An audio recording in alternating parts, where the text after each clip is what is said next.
Did you know that just 5 minutes of your prayer is powerful enough to dismantle all the plans and the attacks the enemy planned against you?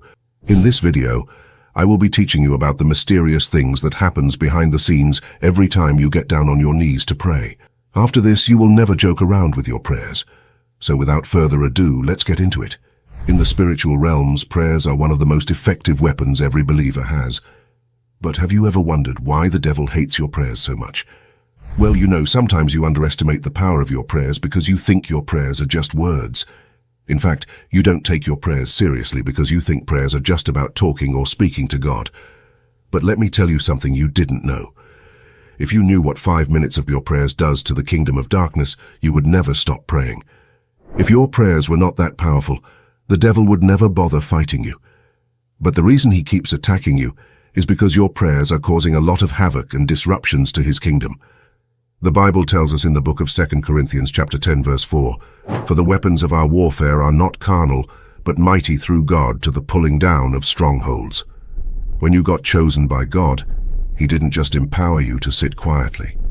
Many believers keep making the mistake of thinking that just because Jesus has defeated the enemy, they no longer have to do anything else. But this is wrong.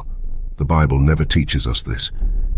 Jesus himself said, "I give you the power to trample upon serpents and scorpions, and upon all the powers of the enemy, and nothing shall by any means hurt you."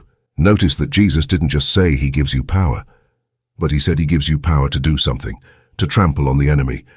Trampling means walking upon something, which means work. When you trample on something, it means you are walking or stepping on it in a rough pattern in order to disrupt it. This means even though you've got enough power, you need to do something with that power. So being born again doesn't mean the devil will not attack you.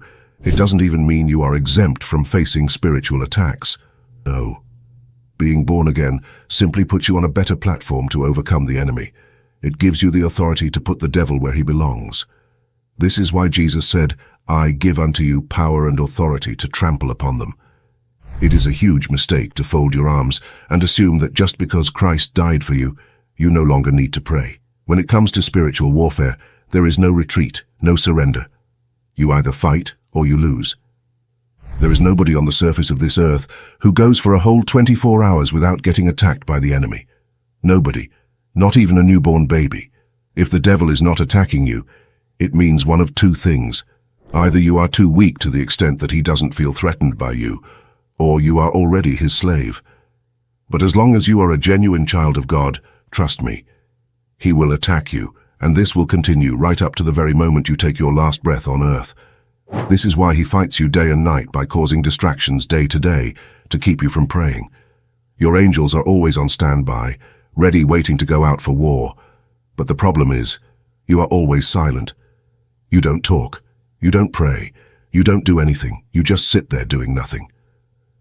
During your time of idleness, this is when the devil uses the opportunity to strike.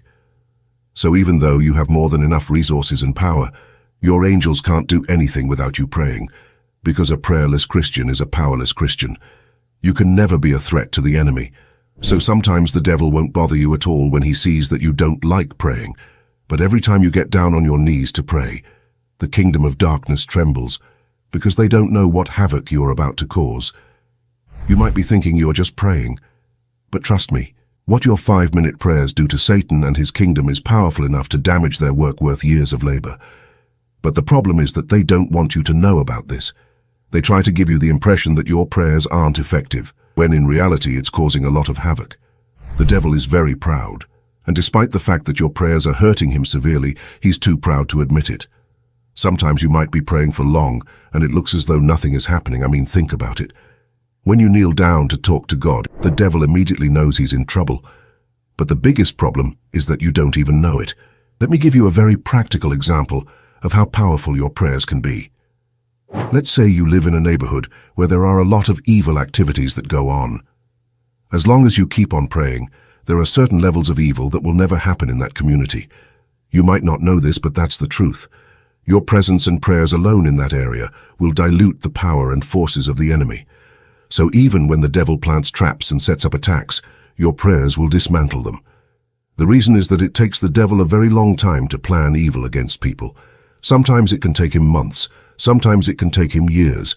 But as long as you are in that community and keep on praying, your prayers will always keep dismantling the forces of darkness and their evil plans. So what will the devil do? He will try to attack you either by making you prayerless or by stirring up persecution against you so that you get distracted. This way you will stop concentrating on your prayers. As soon as you stop praying, you have given the devil a holiday and some rest. In fact, let me tell you, every prayer you pray isn't even meant to be just for you. As someone who has become more spiritually advanced, you hold the power to bring freedom and deliverance to those who are still trapped in the clutches of darkness. While you, through the redemptive work of Christ, have been set free and have emerged as a spiritually advanced individual, there are others who remain blind and oblivious to the truth. They are ensnared in the devil's web of manipulation, their lives governed by his malevolent influence. This is where your role becomes pivotal. God, in his infinite wisdom, calls upon you to rise up and intercede on behalf of these individuals. He urges you to pray fervently, passionately, so that the principalities and forces of darkness may be compelled to release those who are blind and lost. The scriptures bear witness to this truth as they remind us that the God of this world has deliberately blinded the eyes of those who dwell upon the earth, preventing them from embracing the truth and the light. So let your prayers be a clarion call to the heavens, a plea for divine intervention in the lives of those who are still trapped in darkness.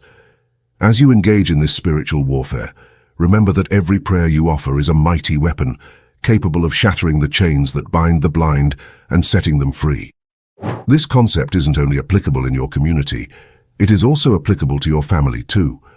There are certain things the enemy will never be able to do to your family as long as you are a part and parcel of that family.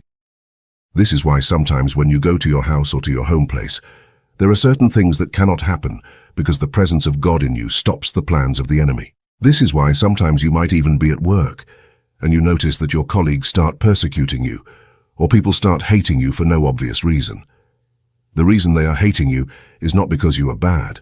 It is because the presence of God in you is provoking the demons that are around your environment. So when you get to a certain place and you notice that people start disliking you unnecessarily, instead of complaining, what you should do is continue praying. That shows that there is something in you that you carry that is stirring the enemy in the wrong way. So always continue praying and fasting. But as for giving up, never do so, because the moment you give up, you've lost the battle. So if people hate you or you start getting attacked, it's a clear sign that the enemy has seen the presence of God you carry. And this is why Jesus himself told you that you will be hated by all men for his namesake. Even if you go to a place and keep quiet, people might just dislike you because the presence of God in you is just too evident. The anointing of God in you is manifesting in a way that you could never have imagined. God might be using you as a gatekeeper for your family or community to set others free even without their knowledge. Your prayers are so powerful to the extent that it's making the devil insecure. So if you keep experiencing trials and tribulations from the enemy, don't give up. It only shows you are doing something for the kingdom. So there you have it. Thank you for watching. If you love our video, please feel free to subscribe to our YouTube channel.